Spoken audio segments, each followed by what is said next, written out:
Hi friends, അർജുനാണ്. അപ്പോൾ കുറച്ചൊരു ഗ്യാപ്പിന് ശേഷം ഞാൻ വീണ്ടും വന്നിരിക്കുകയാണ്. അപ്പോൾ റീസെൻ്റ്ലി ഒരു 2-3 വീക്സായിട്ട് ഞാൻ വീഡിയോസൊന്നും ഇടുന്നില്ലായിരുന്നു. കാരണം എന്താണെന്ന് വെച്ചാൽ ഒന്ന് പടത്തിന് പോകാനൊന്നും സമയം കിട്ടില്ലായിരുന്നു. പിന്നെ നമ്മുടെ എക്സ്പെക്റ്റേഷൻ അനുസരിച്ചുള്ള പടങ്ങളൊന്നും വരുന്നില്ലായിരുന്നു.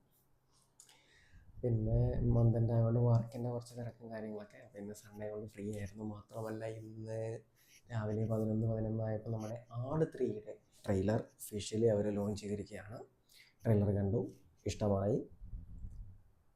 ഇത് ട്രെയിലറിനെ പറ്റി പറയുകയാണെന്നുണ്ടെങ്കിൽ പടത്തിൻ്റെ കൺസെപ്റ്റ്, അതായത് ഒരു പീരിയോഡിക് ടൈപ്പ് പടമായിരിക്കും അല്ലെങ്കിൽ ടൈം ട്രാവൽ പടമായിരിക്കും എന്നതിനെക്കുറിച്ച് ഇത് അനൗൺസ്മെൻറ്റ് ചെയ്ത ടൈമിലും അതേപോലെ ഫസ്റ്റ് ലുക്ക് ഒക്കെ വരാൻ തുടങ്ങിയ ടൈമിലും ഒരു റൂമർ ഉണ്ടായിരുന്നു. ടൈം ട്രാവലിനെ കുറിച്ച് എനിക്ക് ഈ ട്രെയിലറിലൊന്നും കണ്ടിട്ട് തോന്നിയില്ല. പക്ഷേ പീരിയോഡിക് കൺസെപ്റ്റ് ഉണ്ട്, അതായത് കുറച്ച് പഴയ കാലവും കാണിക്കുന്നുണ്ട്, നമ്മുടെ ഫ്യൂച്ചറും കാണിക്കുന്നുണ്ട്. പിന്നെ വേറൊരു മെയിൻ ഫാക്ടർ എന്ന് പറയുമ്പോൾ പടത്തിൻ്റെ കോമഡി. ഓഫ് കോഴ്സ് ആദ്യത്തെ 2 പാർട്ടിലും നമ്മളത് കണ്ടതാണ്. ഇതിലും അവർ കുറവൊന്നും വരുത്തിയിട്ടില്ല. ട്രെയിലറിൽ നിന്നത് വ്യക്തമാണ്. ബാക്കി നമുക്ക് തിയേറ്ററിൽ പടം കണ്ടാൽ അറിയാൻ പറ്റുള്ളൂ. ട്രെയിലർ കണ്ടിട്ട് നല്ലൊരു ഫ്രഷ്നെസ് ഫീൽ ചെയ്തിട്ടുണ്ട്. അതായത് ഒരുപാട് നമ്മൾ കണ്ടു മടുക്കാത്തൊരു ടൈപ്പാണ് അവർ എടുത്തു വെച്ചിരിക്കുന്നത് എന്നാണ് എൻ്റെ ഒരു വിശ്വാസം. പിന്നെ വേറൊരു പ്രധാനപ്പെട്ട കാര്യം, ആദ്യത്തെ 2 പാർട്ടും നമ്മൾ നോക്കുമ്പോൾ പ്രൊഡക്ഷൻ സൈഡിൽ നിന്നുള്ളൊരു കോമൺ ഫാക്ടർ ഫ്രൈഡേ ഫിലിം ഹൗസിൻ്റെ വിജയ് ബാബു ചേട്ടനാണ്. പക്ഷേ പുള്ളി റീസെൻ്റ്ലി ഒരു ഇൻ്റർവ്യൂവിൽ ഒരു സ്റ്റേറ്റ്മെൻറ്റ് കൊടുത്തായിരുന്നു, വേറെ ഏത് പുള്ളി പ്രൊഡ്യൂസ് ചെയ്യുന്ന പടത്തിന് കാശ് കിട്ടിയില്ലെങ്കിലും ഈ ഒരു പടത്തിന് പുള്ളിക്ക് അടിച്ചേ പറ്റൂ എന്നുള്ള രീതിയിൽ. വിച്ച് മീൻസ് പടത്തിൻ്റെ ബഡ്ജറ്റ് ഓഫ് കോഴ്സ് കൂടുതലാണ്. സോ അതുകൊണ്ട് വിജയ് ബാബു ചേട്ടൻ മാത്രമല്ല, ഇപ്രാവശ്യം നമുക്ക് കാവ്യ ഫിലിം കമ്പനിയുടെ വേണു കുന്നപ്പള്ളി ചേട്ടനുമായിട്ട് ഒരു കൊളാബറേഷൻ ഉണ്ട്. അതിൽ ഇവർ എത്രത്തോളം എഫേർട്ട് എടുത്തിട്ടുണ്ട് എന്നുള്ളത് ട്രെയിലർ ഔട്ട്പുട്ടിൽ നമുക്ക് വ്യക്തമാണ്.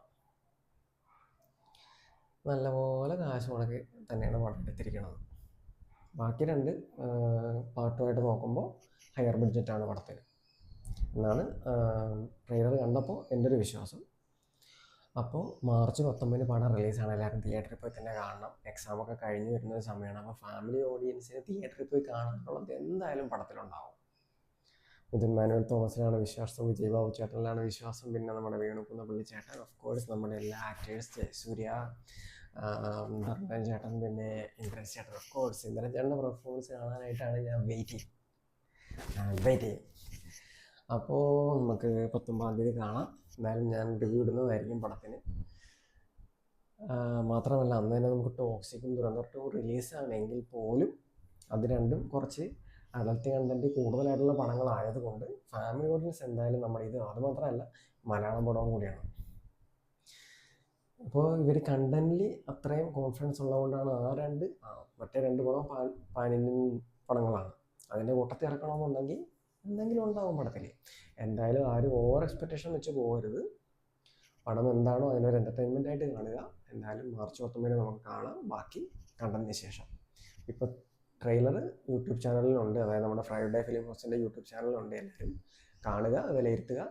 പിന്നെ വീഡിയോ ഇഷ്ടപ്പെട്ടാൽ അക്കൗണ്ട് ഫോളോ ചെയ്യുക, സബ്സ്ക്രൈബ് ചെയ്യുക, ലൈക്ക് ആൻഡ് ഷെയർ. അപ്പോൾ അടുത്തൊരു വീഡിയോ ആയിട്ട് കാണാം. അതുവരെ ബൈ.